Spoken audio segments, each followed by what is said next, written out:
Estamos en contacto con la titular de la ONG Por la Vida y la Salud, que es Gabriela Coeli.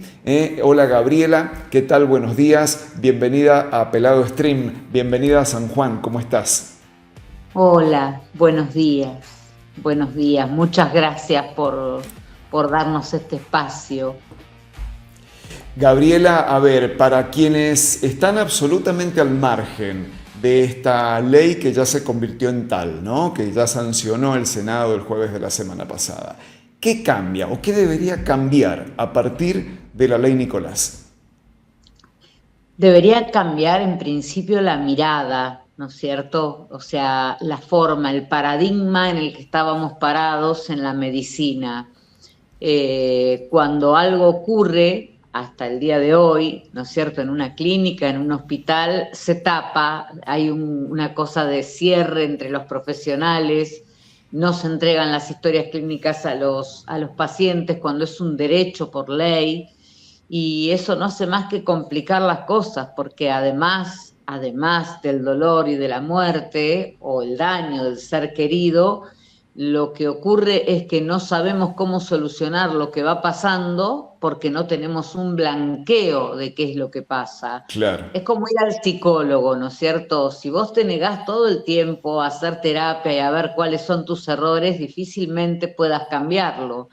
Entonces, esta ley lo que intenta es ver los errores, no taparlos, tener una estadística en algún momento de cuáles son los números de mala praxis en nuestro país para poder castigar, sancionar. No, estamos hablando de otra cosa, estamos hablando de aprender y prevenir, porque la ley penal ya existe y existe el tema del homicidio culposo en este caso, ¿no es cierto? Esto es una ley preventiva, sencillamente una ley prevención y obligaciones a cumplir tanto por la salud pública como por la salud privada para evitar que las muertes y los daños lleguen cuando son evitables. Valga la redundancia. Gabriela, si te entiendo bien, es una ley que en algún punto termina con un pacto de silencio, un pacto corporativo de silencio. Absolutamente, absolutamente. Mira, hasta ahora, hasta lo que hoy tenemos, por normas internas de nuestro país, siempre se delegó desde los ministerios de salud el control del acto médico en los colegios de médicos. Los colegios de médicos evidentemente han hecho agua y yo no quiero que nadie se sienta ofendido, pero esta lucha nace cuando después de la muerte de mi hijo, yo siendo abogada, conociendo las leyes y teniendo una inocencia absoluta, creyendo en las instituciones, voy hasta el colegio de médicos y le digo, mire lo que ha hecho este profesional no puede ejercer, la gente está en riesgo, más allá de que mi hijo ya murió, voy a ir al fiscal, pero a este hombre tienen que sumariarlo. Y la respuesta del Colegio de Médicos de Mar del Plata fue, no señora, nosotros no podemos hacer nada, y agregaron, ¿saben cuántas personas mueren? Lo que hizo que yo diga, algo hay que hacer, Claro, claro. porque el que había muerto era mi hijo, no una tortuga. O sea, quizás yo nunca había visto esto antes de que me pasara a mí. Y la idea es entonces que no le pase a otros. Como decimos nosotros en la ONG, les prestamos nuestros ojos y nuestra experiencia para que esto no vuelva a pasar. Así que de ahora en más, y cuando la ley se implemente, vamos a ver que, por ejemplo, el Estado va a tener una obligación de tener una estadística. Hoy si preguntás cuántos muertos por mala praxis hay, no se sabe. Ahora vamos a saberlo. ¿Para qué? Para ver de dónde proviene el error. ¿Cuáles son los mayores errores? Claro. Hoy yo te puedo decir, por ejemplo, que uno de los mayores errores, ¿viste cuando te dicen que en los hospitales la gente muere por una infección interhospitalaria? Sí, sí. Bien, está comprobado, no lo dicen los pacientes, lo dicen los mismos médicos, que aunque parezca mentira, eso proviene no lavado de manos de los mismos profesionales. Mm. Fíjate con qué poquito podríamos evitar cosas terribles. ¿Sí? Claro, termina funcionando como un comodín, ¿no? Infección intrahospitalaria, ¡pum! Comodín, chao. Claro, pero con eso perdiste tu hijo, tu hermano, ¿Qué te tu primo, parece? tu ser más amado. ¿Qué te parece? Bueno, entonces de ahora en más vamos a tener una estadística para lo cual cada hospital, cada clínica va a tener la obligación de reportar, de denunciar en el sistema SISA cualquier evento adverso, traiga o no aparejada muerte o daño, aquello Ajá. que no debía ocurrir, pero que ocurrió. ¿Sí? Ocurrió, no causó un daño, bueno, mejor, pero a ver, vamos a ver por qué pasó y tratemos de que no pase. Para llevarlo a palabras más comunes, a ejemplos claros que tenemos, por ejemplo, los niños que murieron, los bebés que murieron en Córdoba, fueron 8. Ujú. Si nadie se hubiera callado, hay una sola culpable, una sola sentenciada, es una Sí, enfermera. sí, ¿Realmente vos creés que nadie sabía lo que estaba pasando ahí adentro? sí, ¿O todos miramos para otro lado? sí, sí. Entonces, bueno, cuando pase esto, si alguien hubiera abierto y hubiera dicho, a ver, ¿qué está pasando? Quizás no hubieran sido 8 los bebés, hubieran sido menos. Mm. Lo mismo con el Con fentanilo. el fentanilo, sí, sí. Sí, sí, sí, Bueno, absolutamente. ese es un punto importante. Otro punto para nosotros esencial de la ley es que va a existir, y ahora de verdad va a existir, porque nos vamos a ocupar de que esto se cumpla. Antes los médicos cada 5 años hacían una certificación de su título, que normalmente era, tomá, lleva este papelito, lo llevaban Claro, hasta las secretarias y nadie veía quién ejercía. Ahora va a haber un examen psicológico, físico y cognitivo de la persona que nos atienda, de lo que es el personal de salud. Y auditorías en clínicas privadas o en hospitales públicos para ver que esta ley se cumpla. Y ver bien. que estas personas que están trabajando dentro de un hospital o de una clínica realmente tengan la capacidad para hacerlo, que no siempre la capacidad es intelectual. Yo Claro. voy a dar un ejemplo clarísimo, ¿no? La primera denuncia de Lotoki fue en el 2009 en Misiones. Tuvimos que tener un montón de muertos y un montón de daños para que alguien frenara Lotoki.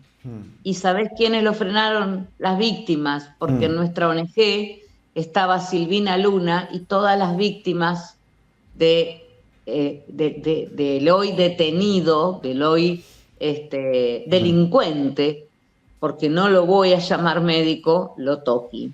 Entonces, queremos evitar eso. Queremos reconocer que están los Lotoki de la vida y también están y existen y los abrazamos los Favaloro y todos estos médicos que siguen amando y cuidando de nuestra vida y de nuestra salud. Bueno, acá en San Juan también hemos tenido y tenemos personas que están vinculadas a la ONG y que han tenido también que pasar por la pérdida de seres queridos. Hay un juicio en este momento, ¿sabes? Por la muerte de Julieta Viñales, por una cirugía de amígdalas que terminó en una hemorragia que pretendieron ocultar aparentemente, ¿viste? Y que le terminó costando la vida a Julieta con tan solo 18 años de edad. Se supone que esta ley viene a prevenir este tipo de sucesos.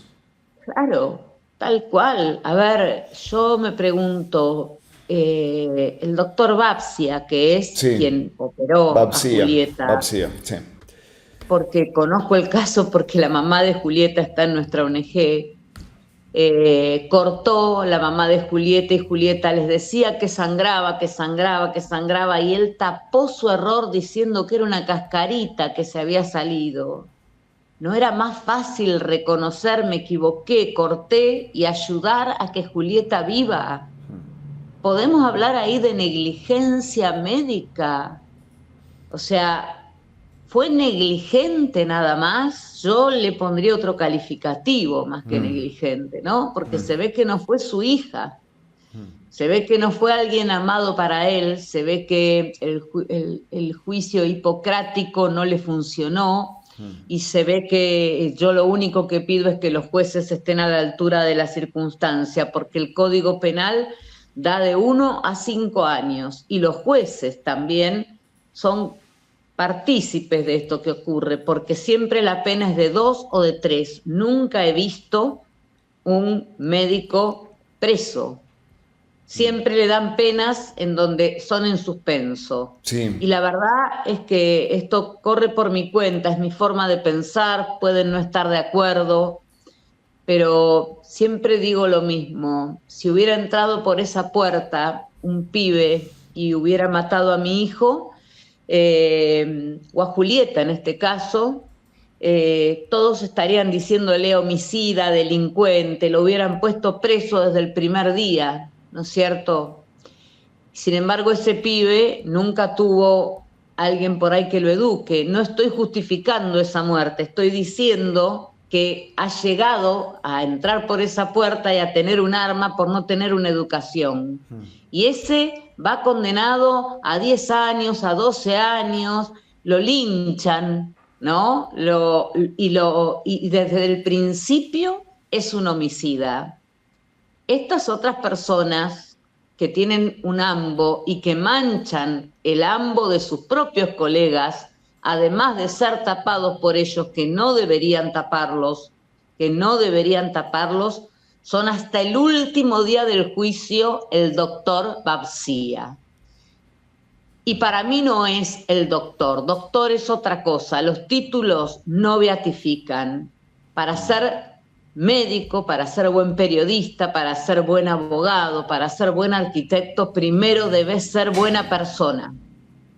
Así que yo espero a los jueces que estén a la altura de las circunstancias, y si no, la familia de Julieta y esta ONG va a apoyar a la familia de Julieta, así sea para llegar hasta la Corte Interamericana de Derechos Humanos, en donde recuerdo que Argentina tuvo una condena en el 2024 por no haber condenado en una mala praxis, por haber ignorado el pedido de una familia.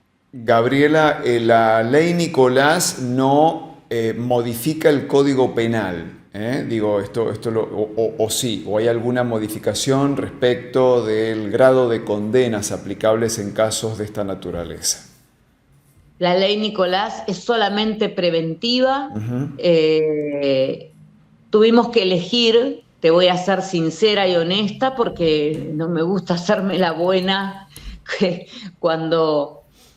la verdad es que cuando yo inicié este proyecto sí tenía un aumento de la pena, porque me parece muy injusto que por el perro Rubio, no sé si se acuerdan, que lo mataron en la ruta en la costa atlántica, le dieron 4 años de prisión al señor que manejaba la camioneta, que fue horrible, terrible, y por la muerte de mi hijo condenaron a 3 años, cosa que yo apelé, ¿no? Que es lo que vengo diciendo, los jueces no se juegan, todos somos partes de este silencio corporativista. Entonces al principio sí había un aumento de las penas, luego la corporación médica, los colegios de médicos, las grandes corporaciones, las compañías de seguros, además de tratarme de todo, de ser la enemiga número 1 y de poner carteles gigantes que decían no a la ley Nicolás, fueron sacando esas sanciones, y nosotros, muy humildemente y muy humanamente, en un acto de amor absoluto, las familias de la ONG nos quedamos con la prevención. Preferimos decir en honor a nuestros hijos y a favor de todos los seres que habitan este país. Y es muy noble, porque lo decimos en el caso de ustedes, lo decimos también en el caso de las familias que han perdido seres queridos en siniestros viales y que tienen un derrotero muy similar. Han logrado convertir en una cuestión propositiva el dolor, ¿no? Trasuntar ese dolor en una acción que es en favor de nosotros, de todos los argentinos y las argentinas. Por eso muchas gracias, Gabriela, todo nuestro reconocimiento por esa tarea. Gracias a ustedes porque fueron quienes nos ayudaron a levantar la voz, porque si no, sin la voz de ustedes, nosotros no tendríamos voz. Y nos acompañaron durante estos 8 años que venimos en esta lucha por Ley Nicolás. Gracias infinitas a todos los periodistas. Un abrazo grande, Gabriela, hasta luego. Buen día. Y que se haga justicia. Claro que sí, que se haga justicia. Muchas gracias nuevamente.